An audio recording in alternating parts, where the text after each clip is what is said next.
So I think that one of the main hurdles we face in financial planning is the client perspective that all investments are risky. Now, we run very well diversified portfolios. We take a large number of small bets rather than a small number of large bets. And that's where we can, diversify our risks essentially. So we would always set a client's portfolio risk at an appropriate level according to their time frame and capacity for loss. But, there are varying levels of risk. There is no one set risk level for any individual clients.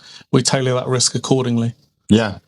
I think for me, one of the biggest things that clients come at you with is sort of, they want to know your opinion on one individual stock or something like that. And I'm assuming it was some sort of stock brokerage firm. And I think that's really important to say, to separate the advice from the investment management. And I think that's really key, because the financial planning and the financial advice is really important. And our job, I see it, is making sure that their risk tolerances are appropriate for their situation and for what they want. And if you've got a client that turns around after a small fluctuation in the market and they're phoning you every day, that to me is a sign that their risk isn't quite right. Mm-hmm. But they want to know immediately what stock you think's the most appropriate, how you'd invest the money. Shall we rush into cash?